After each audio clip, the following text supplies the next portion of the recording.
That is the sound of the German MG-08.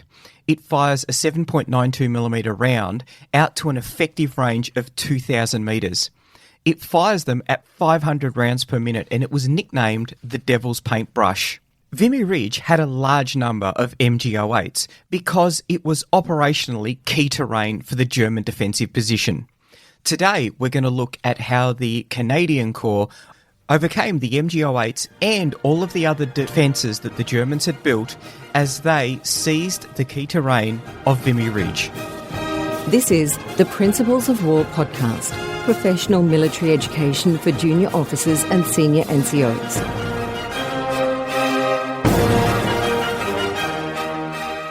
Ladies and gentlemen, welcome to episode 78 of the Principles of War podcast, Vimy Ridge, The Attack Goes In.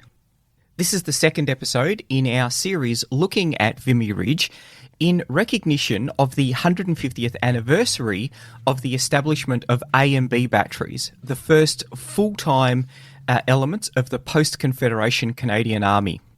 Today, we are going to look at the conduct of the actual attack, and then we are going to look at the conduct of the battle from an artillery point of view and hone in on the lessons learnt.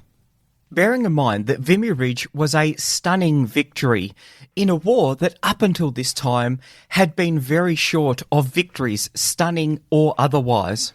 The references for this series, I'm looking at the official history of the Canadian Army in the First World War, the Canadian Expeditionary Force, 1914 to 1919, Gunners of Canada, Volume 1, 1534 to 1919 by Colonel Nicholson, Do Unto Others by Alan Smith, which looks at counter-battery fires, and a paper, Andrew McNaughton, His Influence on Artillery and Intelligence During the First World War, by then Captain Jamie Phillips, now Lieutenant Colonel Phillips, the Commandant of the Royal Regiment of Canadian Artillery School.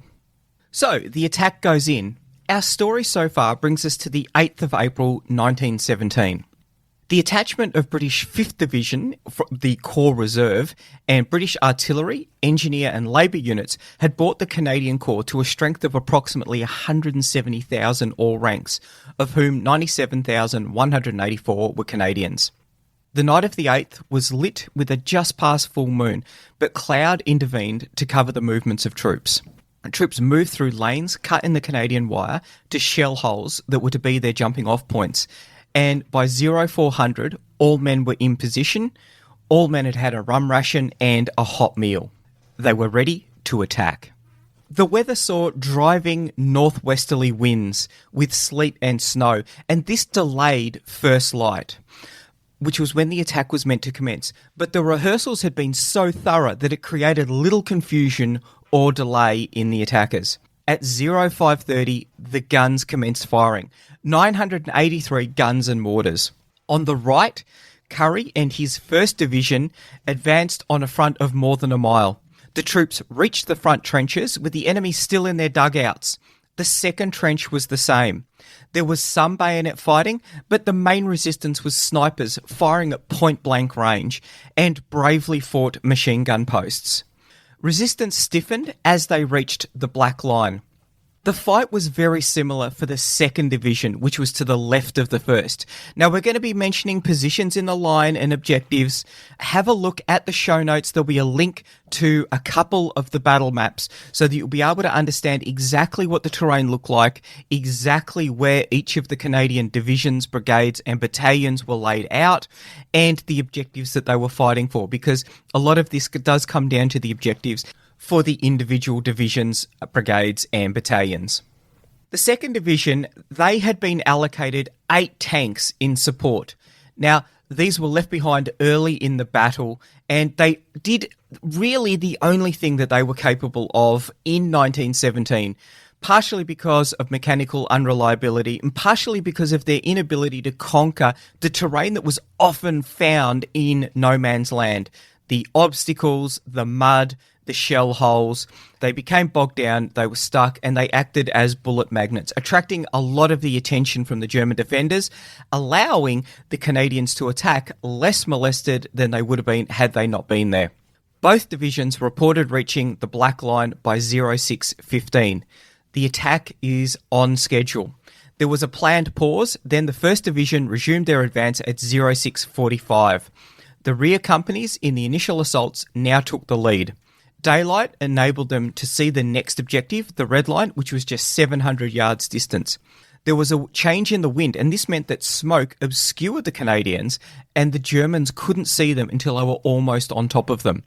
By 0800, both the 1st and 2nd Divisions had reported achieving the red line.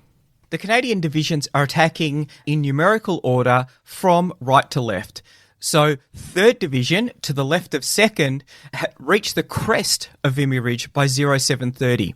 Vickers guns had been sent forward with the lead battalions, enabling a much more robust defence against counterattacks. 2 detachments from the 8th Machine Gun Company had reached the Arras-Lens Road and between them inflicted over 100 casualties on the Germans as they attempted to withdraw. At 0900, they learned that the 4th Division had not yet taken Hill 145, so they refused the line back through the German intermediate line, all the way back to the start line. The Princess Patricia's Canadian Light Infantry took over the front line from the 42nd Battalion. Now, it would be remiss of me at this point not to mention a really important bond between the Australian Army and the Canadian Army that formed around the Princess Pats. During the Battle of Kapyong in Korea, the 2nd Battalion, Princess Patricia's Canadian Light Infantry, fought alongside the 3rd Battalion, Royal Australian Regiment, and the United States Alpha Company, 72nd Heavy Tank Battalion.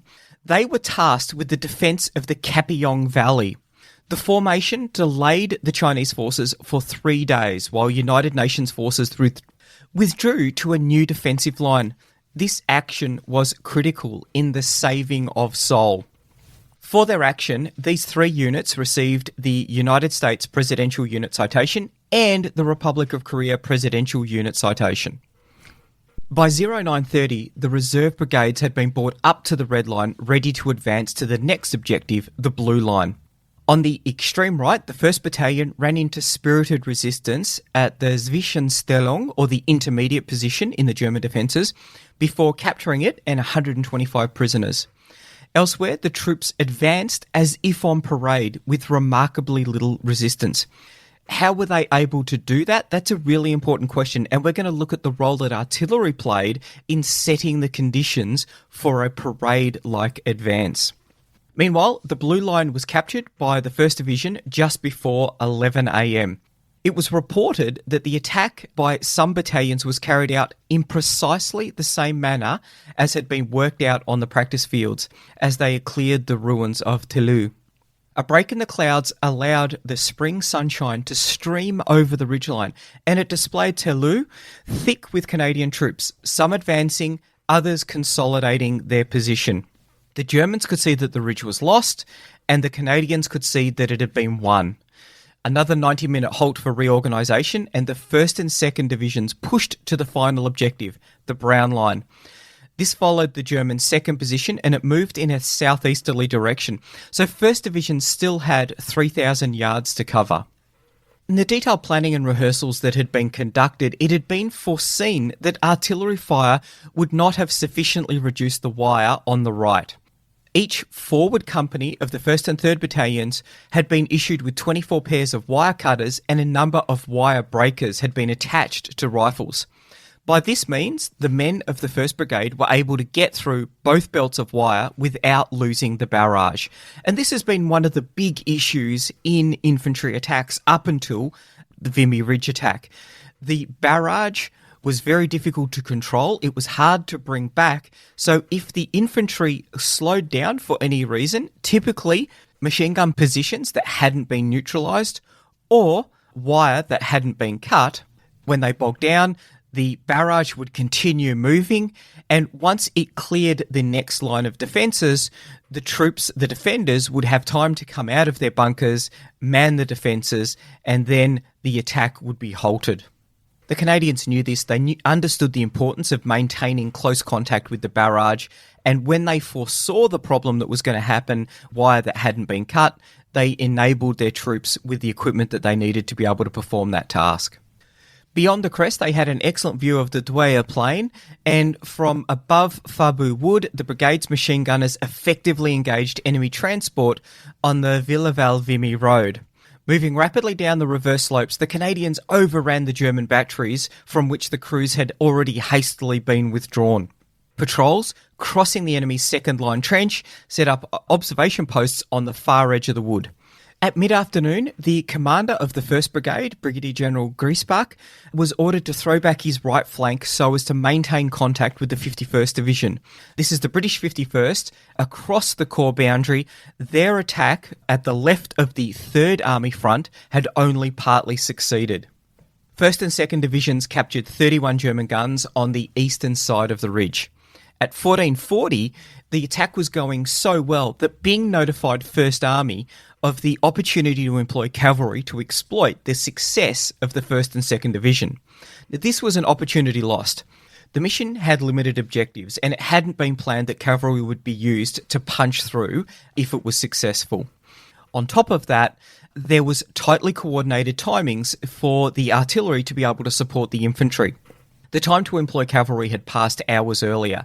However, a squadron of Canadian cavalry was ordered to push into Villeval, but it was badly cut up by German machine gun fire.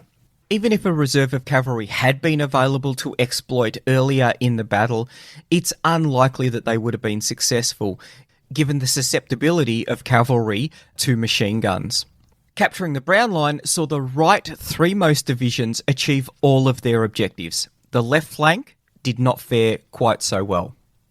4th Division had been tasked with the capture of Hill 145. It was a much shorter advance than 1st Division, and Hill 145 was the key terrain of the battle. It provided panoramic views into the Allied side for the Germans, and the fire from there could enfilade the 1st, 2nd and 3rd Divisional positions as they lay out to the southeast. Given that it was formidable terrain, the Germans had emplaced formidable defences. The first line had 2 trenches, and the summit had a further 2 trench systems. There were deep dugouts protecting the defenders, and the dugouts on the reverse slope housed the reserve companies. The commander of the 4th Division, Major General Watson, had hoped to overrun the forward trenches with surprise and then use artillery and machine guns to deny the enemy the ability to counterattack. However, all of the preparatory work would be done in full view of the Germans, and the digging works needed to be conducted to within 150 yards of the front line. The Germans were planning a spoiling attack, however, and they had been planning on using gas. They were just waiting for a favourable prevailing wind. The 16th Bavarian Division had been planning an offensive which would have enabled them to retain all of the western slopes of Vimy Ridge. Their offensive planning meant that the Canadian diggings received less interest from the German artillery than may otherwise have been the case. The Canadians were able to dig 6 subways leading to communication trenches, and these were only 150 yards short of the German front line. The 4th Division assaulted with the 11th Brigade under Brigadier General Victor Odlum on the right against Hill 145, and on the left was the 12th Brigade. 11th Brigade initially was successful, with the 102nd Battalion seizing its half of the forward slope and the 54th passing through it to consolidate on the summit. However, to the north the attack was bogging down. The CO of the 87th Battalion had requested that a portion of trench not be treated with artillery, as he planned to use the trench after it had been captured. German machine guns, which hadn't been neutralised as a consequence of this decision, cut down half of the attacking 87th Battalion's first wave, and they pinned down the 75th Battalion in their assembly trenches. Those who could still advance were harassed by flanking fire and fire from the rear as German defenders emerged from their dugouts. The defenders in the second trenches joined the defence, with highly effective fire from defenders who'd been given ample time to man their defensive positions. The left wing of the 11th Brigade attack broke down, and the 54th was forced to withdraw after taking casualties from its open left flank. Only the 102nd Battalion remained on their objective, the southwestern forward slope, and its presence complicated artillery support. At 1300, bombing parties from the 87th, supported with Stokes mortars and machine guns, attacked, and before dark, two companies had overrun the two trenches on the western side of the summit. The commander of the German 6th Army, von Falkenhausen, had not realised the degree of success that Canadians were having on Vimy Ridge, and thus the counterattacks that were made were allocated less of the reserves than they should have. A reserve battalion from the 16th Bavarian Division was ordered to regain Hill 145. However, it was midnight before it made its way to the Pimple, which was their jumping off point. The terrain was awful. Thick mud saw some of the attackers abandon their boots, and in the dark, some of them became disorientated and lost, and a feeble counterattack was repelled with the fire of a single machine gun. The 12th Brigade's assault had started better. Two mines were exploded under the German defences, killing many of the German garrison and seeing the rest withdrawing up the ridgeline. The lead three battalions quickly took their first objective. The defences stiffened, however, in the second trench. The Germans were able to emerge from unexpected places from their dugouts, surprising the Canadians as they advanced. However, the Canadians weren't the only ones to be surprised. 75 German defenders in a dugout just over the crest were confronted by an officer from the 38th Battalion, Captain T.W. McDowell, who called on them to surrender because he had a significantly larger force. The Germans marched out in groups of 12, only to discover that the large force consisted of just 2 men. For this intrepid act, which materially aided his battalion to gain its objective, who had already been awarded a DSO at the Somme, was awarded the Victoria Cross. Up to this point, the smoke and snow had decreased the visibility for the defenders who on the Pimple. But when this cleared, they were able to provide heavy machine gun fire, and this stopped any further advance.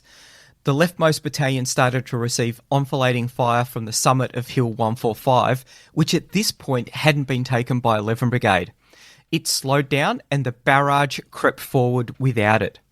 At 0830, only a small force remained of the leading companies, and they were counterattacked by 200 Germans and overwhelmed. A further German counterattack to retake their second trench was beaten back, however, with Lewis guns and rifle fire. Night fell with the main objectives remaining untaken in the 4th Division area. On the 10th of April at 15:15, Hill 145 was in the possession of the Canadians. A barrage from the previous day was refired, and an assault down the eastern slope of Vimy Ridge was a brilliant success. The 4th Division was able to link up with the 3rd Division's left flank on their final objective. This concluded the southern operation. Vimy Ridge, all of its 7,000 yards frontage and out to 4,000 yards in depth, had been captured. On the right, the 51st British Division had advanced and tied in with the Canadians on the Brown Line. Artillery continued to provide a deterrent to German counterattacks. To this point, the Canadian casualties were 7,707, of which 2,967 were killed in action. 3,400 German POWs had been taken. The northern operation would see the 10th Brigade conducting an assault on the Pimple. This had been the reserve for the 4th Division, but it had been employed to support the attack on Hill 145. The 10th Brigade would attack in the early hours of the 12th of April. There was a westerly gale raging with driving sleet and snow. A strong initial bombardment was put in by the No. 4 Double Heavy Artillery Group, Royal Artillery, 5 siege batteries from the 1st Corps Artillery, and the Reserve Divisional Artillery.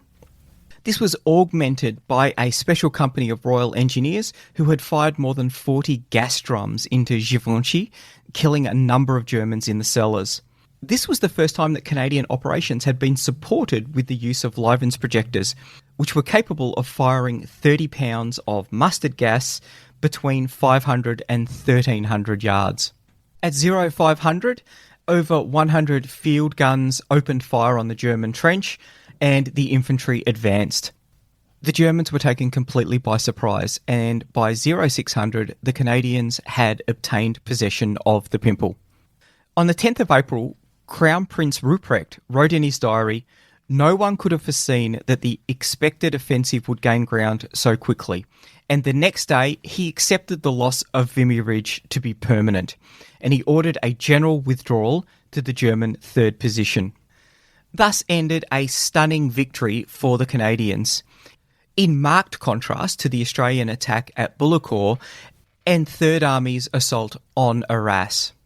Now that we've got a good understanding of how the infantry battle was conducted for Vimy Ridge, we're going to start looking at the conduct of the artillery battle at Vimy Ridge and the development of some of the procedures and capabilities that were starting to occur within the British Army that would enable them to dominate the German artillery in 1918, and which those early learnings we can really see paying dividends at Vimy Ridge for the Canadians.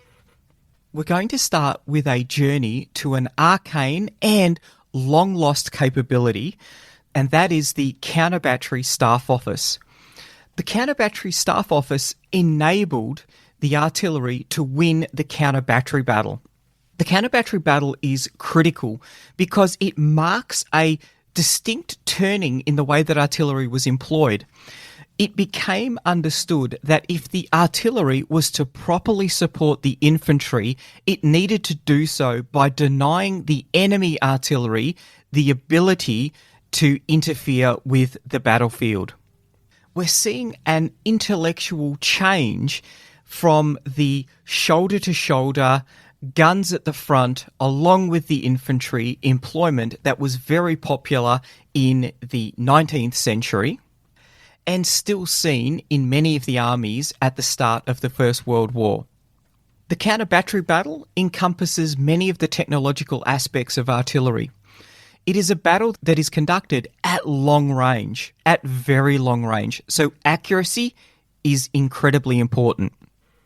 It is a battle that is usually conducted out of sight of the enemy.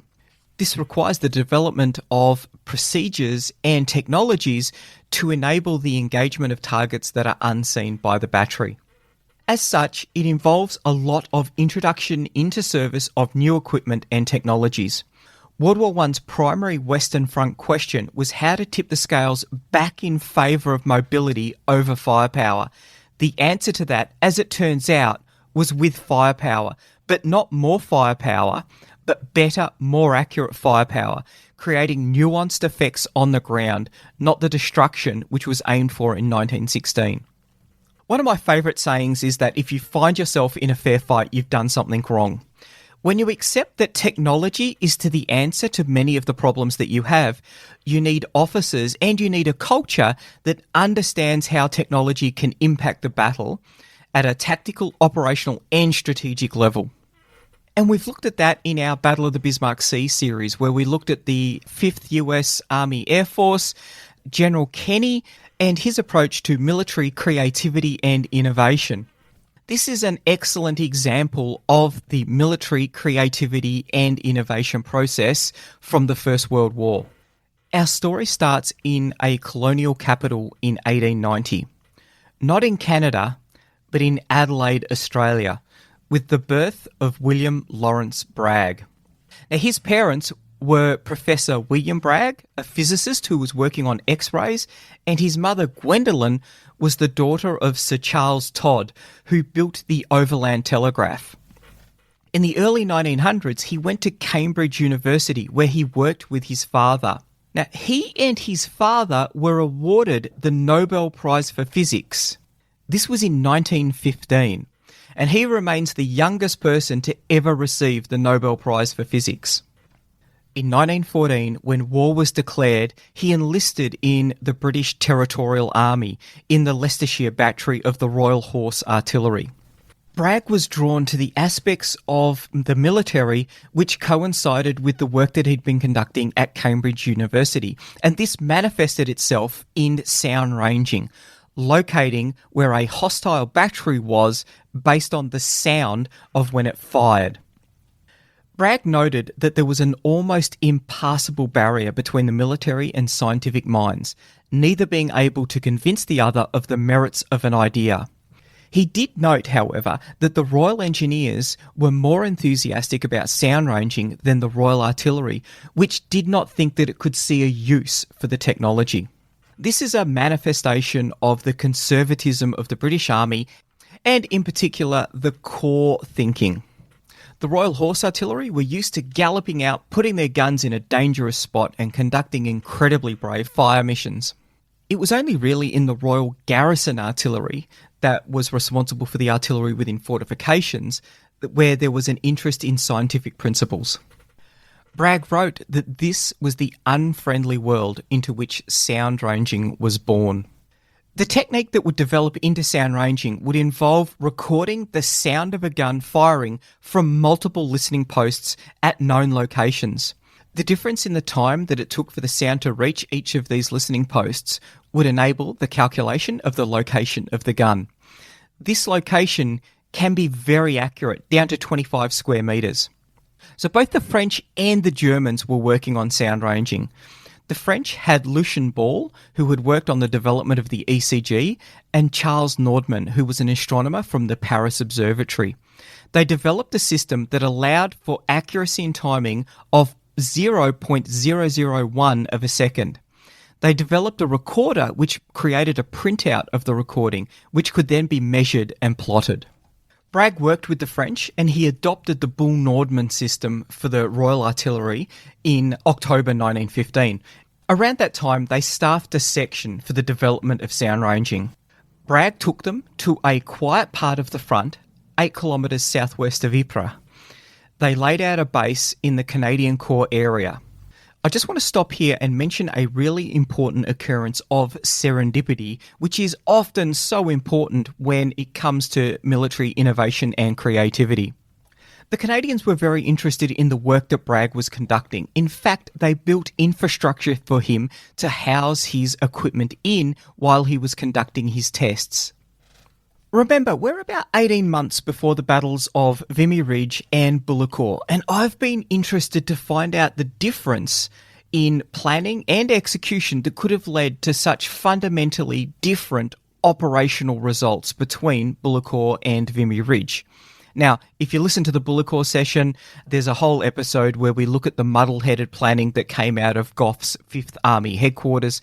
That had a very large impact on the battle. But when it came to the management of the counter-battery battle, when it came to the employment of artillery, there were still some issues on the Australian side. What was working well for the Canadians will become apparent when we start to look at the work of a lieutenant colonel at that point, Andrew McNaughton. So I think it was really important that Lawrence Bragg was working in the Canadian Corps area. Anyway, back to the story. They were struggling with the guns, but they had better results with the howitzers. And this is because the higher muzzle velocity of the guns meant that the sonic boom of the shell drowned out the sound of the gun firing. The lower muzzle velocity for howitzers meant that it was easier to determine the report of the howitzer firing. Bragg wrote of the experiments. They got some wire and rigged it up in an ammunition box and made it one arm of a Wheatstone bridge, which we balanced on our galvanometer in the usual circuit. I remember vividly the night we rigged it up. A German field battery obligingly fired towards us, and when the film was developed, there was a short, sharp break for the shell wave, followed by a characteristic and definite large break made by the gun report, which could be read with accuracy. It was a wonderful moment, the answer to a prayer. It converted sound ranging from a very doubtful proposition to a powerful practical method.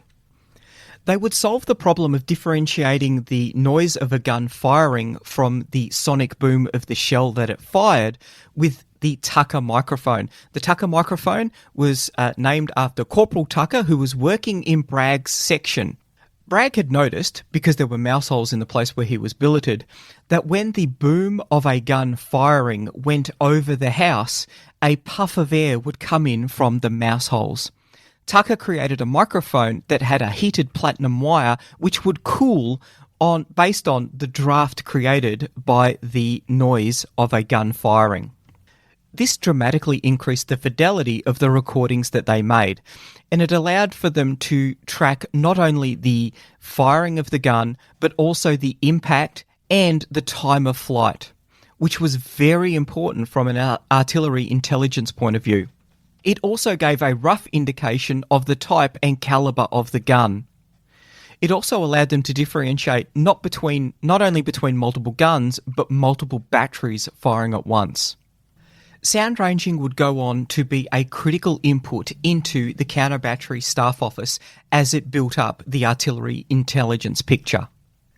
So we'll leave it here, and next week we'll come back, and not only will we look at the conduct of the artillery battle for Vimy Ridge, but we'll also look at the development of the counter-battery staff office and the supporting technologies that were adopted by the Canadian Army that supported the domination of German artillery in the Vimy Ridge area. The Principles of War podcast is brought to you by James Ealing. The show notes for the Principles of War podcast are available at www.theprinciplesofwar.com for maps, photos and other information that didn't make it into the podcast. Follow us on Facebook or tweet us at Surprise Podcast. If you've enjoyed this podcast, please leave a review on iTunes and tag a mate in on one of our episodes. All opinions expressed by individuals are those of those individuals and not of any organisation.